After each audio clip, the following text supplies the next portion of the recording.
Okay, so today the 400 grit Atoma came in. It's a replacement plate for the Atoma DMT. So this is a 12,000 grit right here.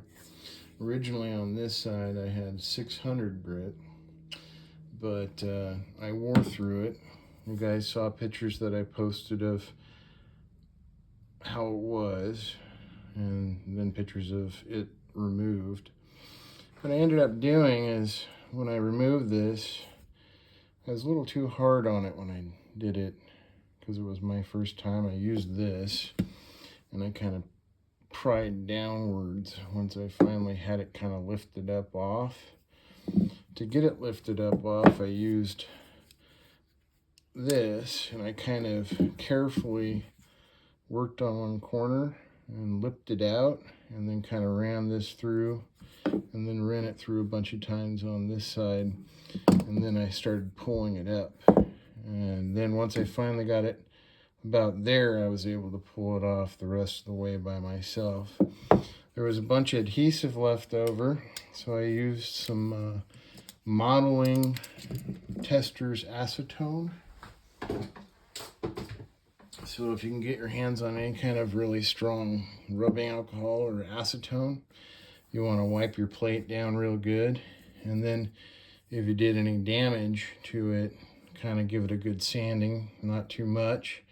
None of this is going to affect the flatness, so it'll end up being flat no matter what, because on these plates, these Atoma plates, the replacement ones, have an adhesive barrier that goes between the perfectly flat aluminum block and the plate itself. So it's not like we're working with airplane tolerances or anything like that when we're honing, so we don't need to worry about it being super perfectly zeroed flat. But here's the adhesive. Now the big trick with this, and I watched a couple of videos on how to remove and how to install. I've already installed one of these before. I bought the 600, which came already on the block, and then I installed this 1200 grit. And the way that I did that is I lined it up. So what I did is I found a heavy box that's a little bit longer than the block itself, and I did a couple practice runs, kind of making sure that this block is up against the box, so when you go to let it go down, it's perfect on the side here. Use both the sides of your fingers to even it up with the bottom side. So when you place it for good, you just kind of want to come down and then slowly place it on there. And once you got it on there, push it on the middle, and then push it all the way through really good. And then it should be on there perfectly. And that's how you install it. You got to remove the adhesive, and you got to prep this side first. So the side that you're going to put it on, clean that up really good. Find a heavy box with something in it. This has garbage bags in it, so it's, if I push on it, it's not going anywhere, right?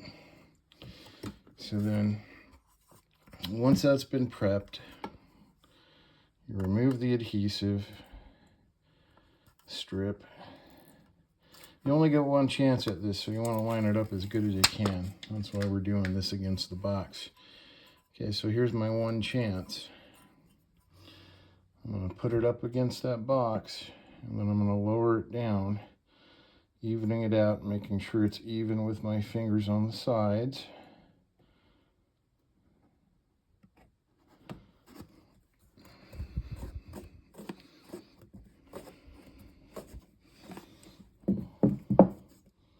There's no overlap. No overlap. No overlap. No overlap. So there you go. I perfectly installed a new replacement plate on the Atoma.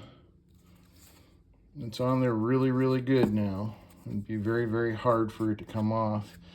The only thing I'd suggest is once you placed it on there with the adhesive freshly, leave it overnight before you decide to start using it so that the adhesive can cure to the block. Just a recommendation, just to make sure that there's no problems. You might not have to do that. It's just something that I do. So there we go. I've got 1200 grit on this side and 400 on this side. And if you want, you can take some permanent marker and mark on each side what one you want with an arrow pointing for what side's what. And then you can use some double duty and then paint over what you've marked and let that dry. And this will stay covering up whatever you wrote. And the only way that it will come off is if you use really strong acetone or if you sand it off. So make sure you write down what you really want when you cover it up, so that you know what side's what grit. I just know by eyeballing it how fine one is.